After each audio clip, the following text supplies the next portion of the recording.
everybody. Get inspired, Michiana, and welcome to Friday Morning Life Inspired live on Facebook. I'm Diane Bennett with Inspired Homes in Michigan and Remax 100 in Indiana, and our guest today is Kendra Covely. Welcome. Thank you. Thanks for having me. Yep. And Kendra is our very, very dear friend and former teammate, and currently stay-home mom with little Callie and Lacey, who are just gorgeous.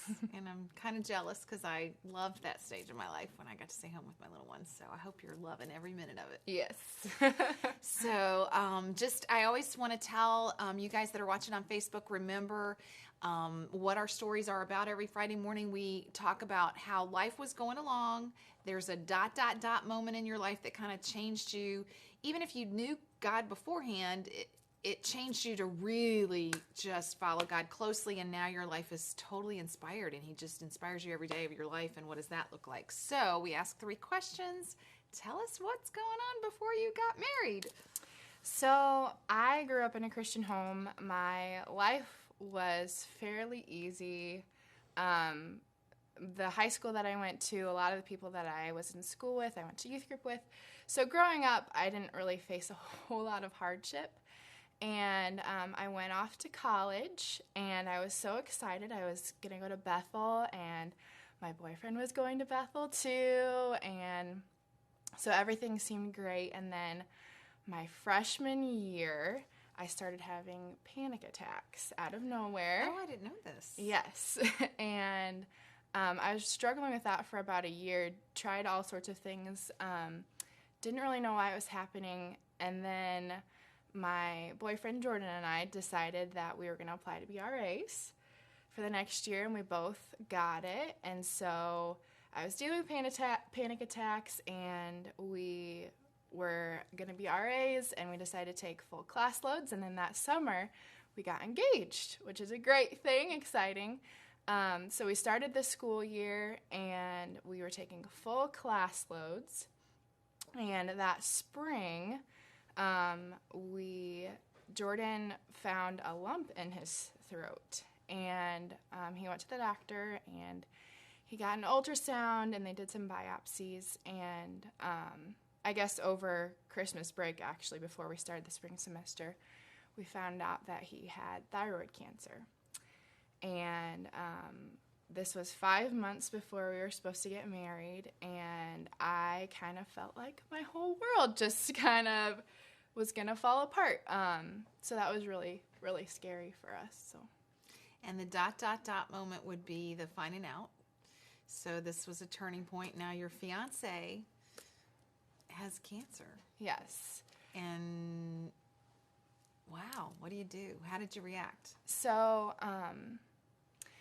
one thing that our pastor said this past week in the sermon was frustration and suffering can either embitter you towards the Lord or it can endear you towards the Lord.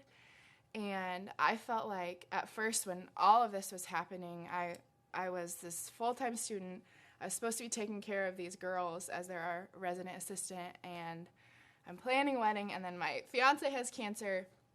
At first, with all this going on, I was angry, honestly, towards the Lord, and I questioned a lot. I was confused as to why this was happening, but thankfully the Lord is gracious, and He is steadfast, and He placed people around me just to be there as a support and to remind me of who the Lord is and how faithful He is and that He's trustworthy.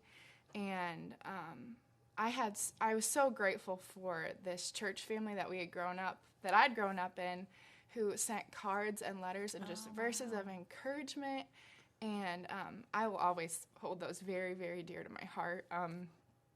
But through all of that, I was just reminded by the other believers around me who the Lord is and how faithful He is. So then tell us what happened and how God spared Jordan and how you're following God today. So a week after his diagnosis, he actually had surgery on Friday the 13th because no one wanted that surgery that day. But we knew that the Lord had it, and so he had surgery, and he went through some radiation treatment, And we got married, and I will tell you those verses in sickness or in health had different meaning on that day. And looking back on it now, we can just see how good God was through all that. He had us exactly where he wanted us during that time, around the people that we were supposed to be around. And moving forward, I live with a different sense of thankfulness.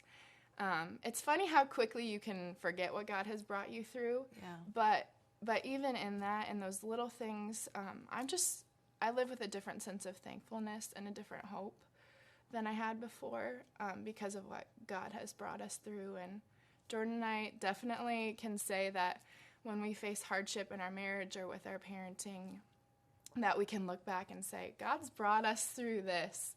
And he was faithful through that. And we have this lasting hope that we can depend upon. And so if God can bring us through that, if we trust him with what's ahead, then he can bring us through anything. Yeah, so. Absolutely. I'm sorry I'm a little messy today. That's okay. I just love your story. Yeah. And I love how you love God. So thanks for sharing. Yeah, thank you. So, okay, I'm a little bit of a mess, Facebook, sorry. God is faithful, and Kendra's walk is a real one. I remember my dad talking to you and coming and telling me, wow, she really loves God, or something like that. He came up, we had, I guess, team meeting in the basement of my parents' house, and he got to talk to you after that, and he just admired your walk. So anyway, I'm so sorry for being such a mess today, Facebook. Just thanks for watching. And I know Kendra would have coffee with you if you wanted to talk about Sure. her faith and her walk and what parenting is like today. I know it's not easy to stay home with 2 little girls. What a blessing that your mother-in-law gets to come and watch them once a week. That's really a gift. So thanks, Mom. And anyway, we just thank you for watching, and share this. If you know somebody that's struggling with a loved one, finding out a loved one has cancer or anything like that, we'd love for you to share our stories. So thanks, Kendra. Thank you. All right. God bless you, Facebook. Have a great day. I have like tears running.